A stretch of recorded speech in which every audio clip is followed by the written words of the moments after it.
Eh bien, bonsoir à tous, avec ma voix fatiguée, oui, car il est quasiment, 1h du matin. On a parlé longuement avec Tawin, d'où vient justement cette carte mère et ce processeur. Alors, il s'agit d'une carte mère Gigabyte, je ne sais plus exactement, éventuellement je mettrai peut-être en description ou quoi. Alors, il s'agit d'un AMD FX 8350, d'accord, donc en 8 corps. J'ai rajouté les 2 x 4 Go en DDR 3600, une HD Radeon 6950 avec le boîtier Ampere Gaming qui est éteint pour une fois. Alors, j'ai mis la carte réseau ici en PCI. C'est du D-Link, ni plus ni moins, d'accord. D'ailleurs, faut que je pense ce soir là à les s'allumer pour télécharger des jeux, hein. Smith, Eurotruck et compagnie, tout le bordel. Faut que je laisse allumer ce soir d'ailleurs. Alors, en fait, le RJ45 de base sur cette carte mère, alors désolé pour la voix fatiguée, alors que j'ai beau mettre un Windows 7, Windows 8, Windows 10 ou Linux, Mint ou Ubuntu si vous voulez, en fait ça ne change rien puisque il ne veut rien savoir, alors que pourtant dans le BIOS, justement c'est activé, mais je n'ai jamais su la faire fonctionner. Alors que chez Tawin ça fonctionnait convenablement, alors que moi voilà, donc j'ai cette carte PHY, donc la carte réseau D-Link en PCI, d'accord.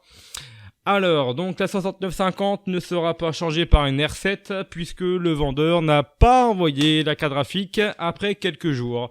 Rappelez-vous, je vous ai fait une vidéo sur la fameuse Radeon R9 270X qui ne fonctionne malheureusement pas. D'ailleurs, ça m'étonne qu'après tout ce temps, quasiment 2-3 semaines, que le vendeur ne m'a réclamé. Il a tout simplement pas réclamé la carte graphique. Est-ce qu'il est au courant qu'il y a une couille dessus? Probable.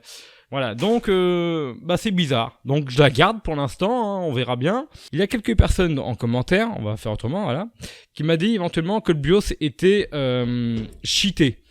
Le truc c'est que justement, j'ai regardé, c'est bien détecté en tant que R9 270X. Donc pas spécialement. Voilà, j'ai foutu un coup de carte graphique dans la caméra, ça n'a pas aimé. Donc je disais qu'il y en a un d'entre vous qui éventuellement a dit que le BIOS était buggé là-dessus. La carte est bien reconnue en tant que R9 270X. Même on voit même au niveau des prises PCI, ça a l'air d'être correct. Faudra que je regarde ce que ça donne avec une Sapphire, puisque ça c'est du Sapphire d'origine. Et on n'a pas de port VGA comme on peut acheter des cartes, je sais pas moi, GTX 960 à 40 € sur AliExpress, voire beaucoup moins, d'accord. Donc voilà pour la configuration que on va dire, déclare définitive, même si la carte graphique est amenée à changer. Ouais, je fais un peu les présentateurs à la con qui savent pas quoi parler, qui rajoutent des à chaque fois. Donc du coup pour la deuxième configuration, nous avons donc ce boîtier que vous avez certainement déjà vu. Rappelez-vous, c'est un boîtier blanc avec un petit ventilateur. Vous l'avez vu certainement dans mes toutes premières vidéos en construction d'un NAS à moins de 40 ou 45 €, un truc comme ça. Je l'ai encore, je l'aime bien, j'ai dû l'acheter 10 ou 15 €, je sais plus exactement, d'accord. Alors cette carte mère, la carte graphique, etc., je vous l'ai déjà vite fait présenter, peut-être pas la carte graphique entièrement. Alors ici nous avons donc la carte mère Asus en 1156 ou 1155, non c'est du 1156, si je ne dis pas de conneries. Donc nous avons 6 Go, oui j'étais en train de bugger, désolé, il est tard, en même temps il est 1h04 du matin, ok. Donc ouais je disais, donc il y a 4 ou 6 Go. D'ailleurs, anecdote là-dessus, vous savez, j'ai fait une vidéo il y a très longtemps dans mon ancien logement, d'accord, dans mon ancienne maison, où justement j'avais reçu de la carte mère Phenom, une carte mère Gigabyte avec un Phenom X4 965, d'accord, où il y avait 12 Go. Mais le problème c'est qu'une barrette de 4 Go posait problème. Et devinez quoi? Là-dessus, ça fonctionne. J'ai fait un même test, ça fonctionne. Je n'ai rien compris. Pourquoi ça ne fonctionne pas dans l'autre, je n'en sais rien. Mais en tout cas, ça fonctionne là-dessus. Donc, ça me fait 6 Go. 4 plus 2 Go fait 6 Go. Eh ouais, vous savez compter. Du coup, la EVGA 650 CQ, pas toute première, mais deuxième alimentation en tant que PC principal, puisque la toute première est une Cooler Master de 600 watts. Que Madame John Electronic a. Du coup, ici nous avons récemment acheté un Ventirad Be Quiet Dark Rod 3 qui permet de dissiper 300. Oui, évidemment, John. T'es fatigué, faut que tu ailles te coucher. Oui, juste après la vidéo. Donc bref, donc 190 watts de TDP.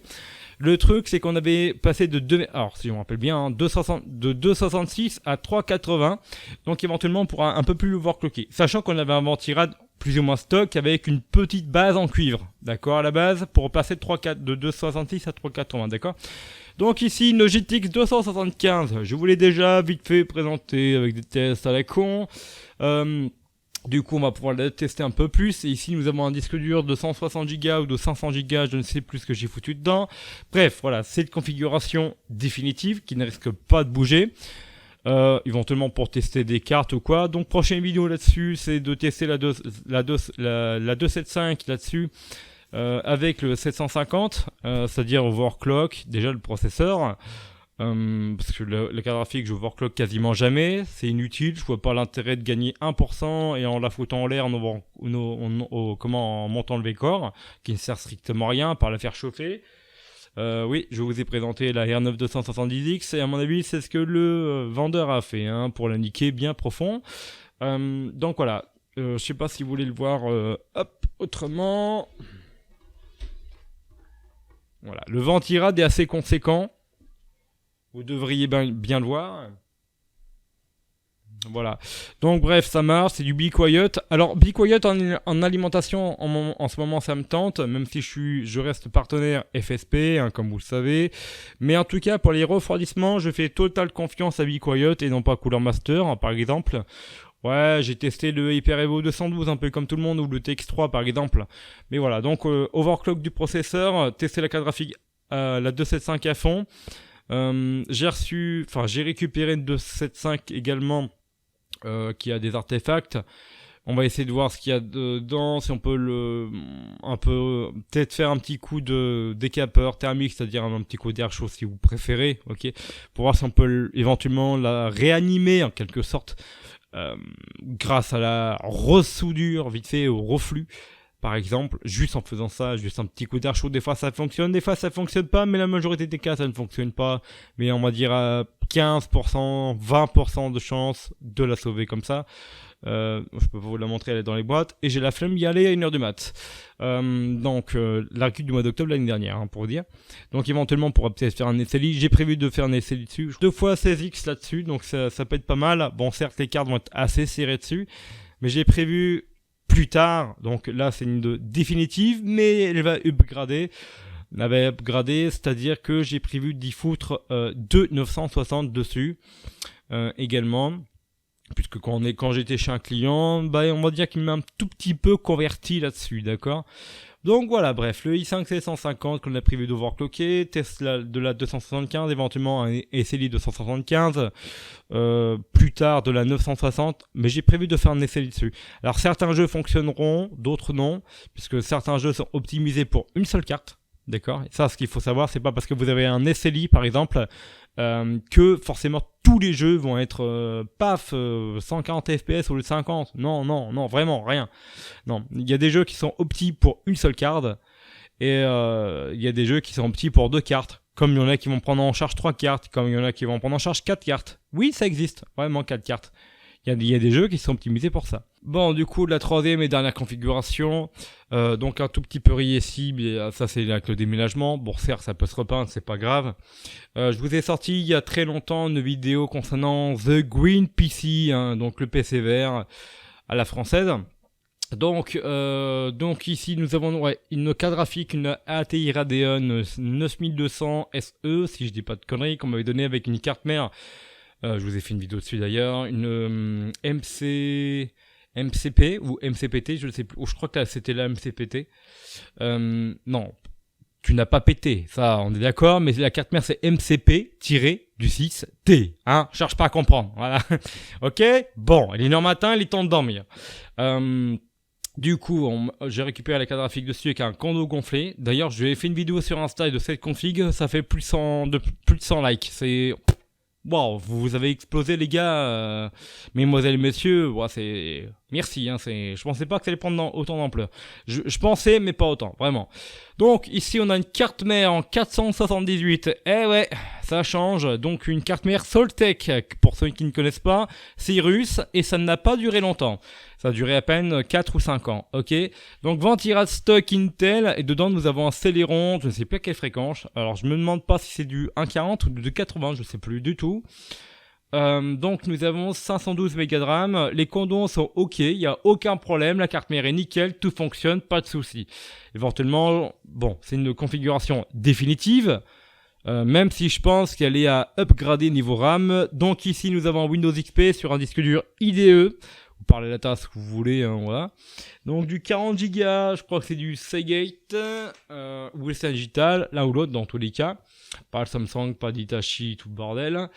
Donc lecteur CD IDE ici Samsung qu'on m'avait donné avec un boîtier justement avec la même carte mère MCPT y compris avec la carte graphique 9200, ok. Et donc l'alimentation vous la voyez pas forcément, c'est une Corsair CX 430 watts si je dis pas de conneries, oui c'est ça. Et du coup voilà, donc elle va rester tout l'ensemble va rester dans ce boîtier là. Ça fait longtemps que je voulais réutiliser ce boîtier si vous voulez, parce qu'il était vraiment à l'abandon. Et dedans, j'avais une carte mère MSI que j'avais payé 1 euro. 1 euro, frais de port compris, tout ça sur eBay. Le mec il voulait pas tout ça. Donc pour venger, il m'avait même plié les pins de processeur. Hein. C'était de l'AMD 939 si je dis pas de conneries. Et du coup, j'ai changé quelques condensateurs et ça fonctionne toujours aussi bien. À l'heure actuelle, vraiment, j'ai testé juste avant de déménager de ce boîtier-là, en fait, d'accord. Et du coup, je suis content qu'elle fonctionne toujours. 1 euro la carte mère, voilà. Donc je vais pas m'en séparer, hein, croyez-moi, hein, surtout que, en fait, c'est 1 euro symbolique et pour moi, voilà, ça compte. C'est sentimental, c'est peut-être débile pour vous, mais les passionnés savent, ok.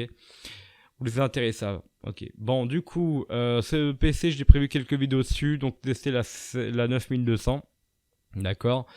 Je ne pense pas forcément de changer de carte graphique dessus, donc c'est de l'AGP, on n'est pas sur de PCI. Et puis voilà, donc plusieurs vidéos prévues dessus pour les prochaines.